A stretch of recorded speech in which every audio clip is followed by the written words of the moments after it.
Hello everybody out there in internet land, it's me again, Rasheedah Prioleau, and this is the 4th episode of my video blog. Okay, so things have changed up a little bit again. You will notice that I've gone from braids to curls. I didn't have time to do the braids again. It takes about a day to put braids in, and it takes another day to take them out. This took an hour, so I like it. I think the effect is good. It's big, it's curly, and it's actually right now it's blocking the dishes that are in the sink, and I think about half of the mess that's on my counter, so it worked out well. Okay, so the second thing you will notice is that I am wearing glasses again. These are not my real glasses. These are actually glasses that I went to the dollar store and bought, and I popped out the lenses so that the reflection from the computer would not be distracting.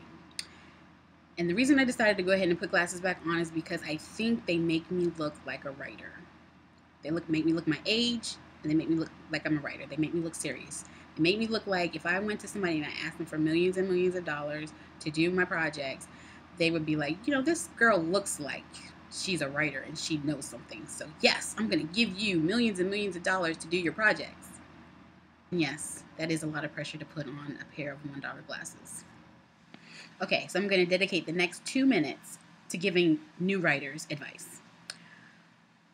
The best advice I can give you as a writer is just to write. Don't worry about breaking in. You know, there are plenty of jobs online, people looking for writers. You know, articles, stories, scripts, books, editing. You know, go online. There's plenty. You know, if you lowball the bid, you're going to get the job. It's okay. You can build up your portfolio and put a little change in your pocket at the same time. And when you're ready to move on to bigger and better, you will.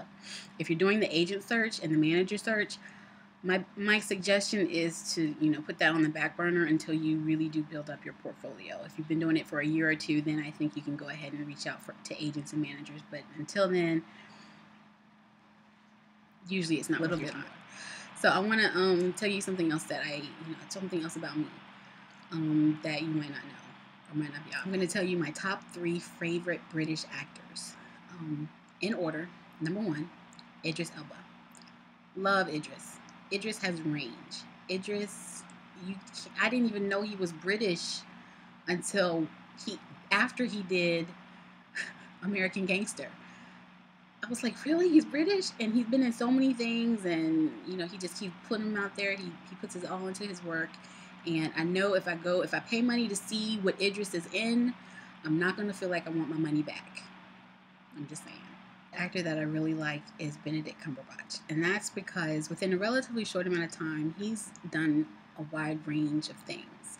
The first thing I saw him in was The Last Enemy, then I saw him in Sherlock, then I saw him in 12 Years a Slave, then I saw him in Star Trek as Khan, and you know, each time he's the character. He's entertaining. You can't take your eyes off him, and I feel like if he's in it and I spend money to go see him, it's going to be really, really good. I'd be extremely disappointed if I spent money to see him in something and it was bad.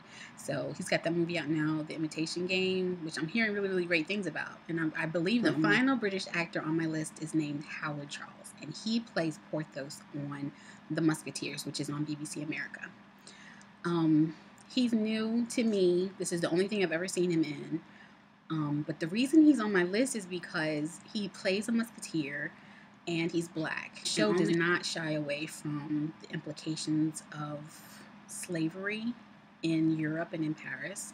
And when it does come up, when it is a part of the show, I think Howard Charles acts in such a way that that makes the narrative, that pushes the narrative forward, eloquently, organically, humanely.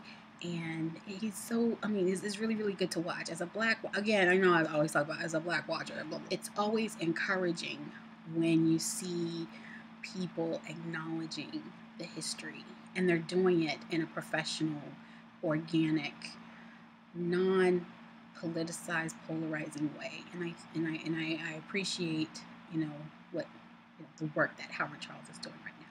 Once again, I thank you so much for your time. I do appreciate it. And I'll see you again soon.